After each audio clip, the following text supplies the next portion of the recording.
they put a lot of human psychology into this. So imagine, look at it from a doctor. Why did so many of my colleagues go with this? Okay. So, first of all, one day you're a superhero.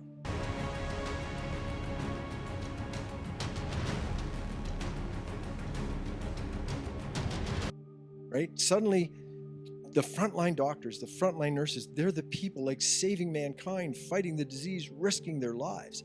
That's alluring. That's tempting. I mean, who doesn't want to go from being, just some boring guy driving his car to work to being a superhero? Then the reality was that your job got really easy. Like, I worked very, very hard for 25 years. I mean, I've been an emergency doctor for 25 years, trauma teacher for a decade. I worked very hard. I was used to going to work and busting my butt and having lots of people needing my help. And that's what I did for 25 years until COVID. And then the hospital's empty. I literally had multiple 14-hour night shifts with 0 patients. And I worked, among the centers I worked at included a COVID designated site, right? Now, I could have made TikTok videos, and I know a lot of people did. I researched the heck out of this stuff because I took it at face value. I'm not somebody who just blows things off when I hear them. I saw the pictures in Wuhan. I saw the theatrics, right? I didn't think that the whole public health system would be on its head, right? But I'm being told there's a disease coming and we don't have a cure for it. Of course, that was the key to the forced injections, as we would learn. So for us to go, oh my God, well, this, public health and the infectious disease experts of the world are giving us this advice, it made it kind of natural to believe it.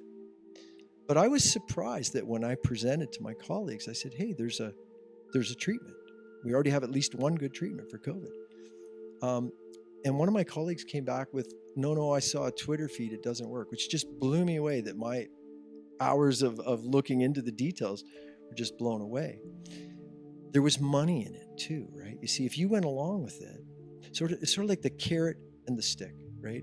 So on the one hand, you were a superhero now. Suddenly, where you would never accept just doing Zoom meetings with people and calling that practicing medicine, physical exam is important, right? Suddenly that was the norm, right? So as much as the adventure of being a doctor was spoiled, it became, I felt, kind of opportunity for the human nature to want to take it easy. To go to work and be like, well, instead of an ER and running my butt off and needing another coffee to make it through another 6 hours, instead of that, come in, put on my costume, my COVID costume. That's sort of how it was. There were pay bonuses. But fairly quickly, once you got a few months into it, where you had people like myself, people like Patrick Phillips, people like Roger Hodkinson, right? People like Francis Christian and Peter McCullough. And I could give a long list. I hate to leave out. There are a lot of good doctors who've stood up.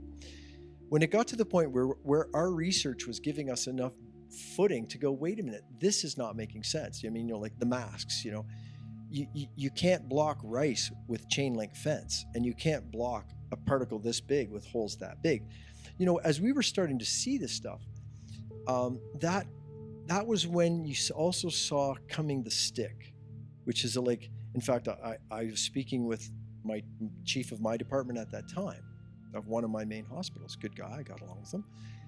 And I was questioning and saying, hey, this doesn't make sense. The mortality isn't that high. The masks don't make sense. It's causing dental disease, social disruption.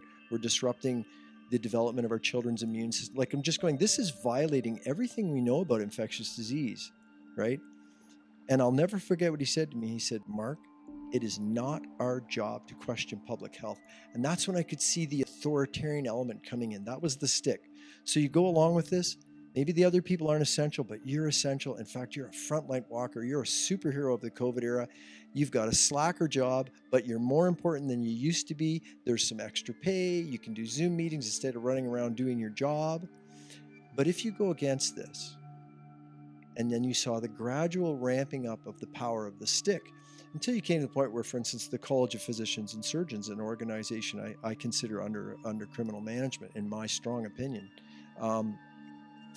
where they issued, unlawfully really, they issued a decree that they had no right to issue, and we're in court with them working up through that, where they said, doctors must not issue medical exemptions except in ridiculously extreme situations. Doctors may not say anything that goes against public health. Doctors may not prescribe what they call unapproved treatments like ivermectin, which, by the way, works better than hydroxychloroquine and zinc. That was the next step in the antiviral part of the treatment. So the stick was very powerful. And so a lot of doctors wanted to hang on to the careers they built, the income they built, the house they owned. And others, for whatever reason, are resistant to that kind of programming. And we've stood against it.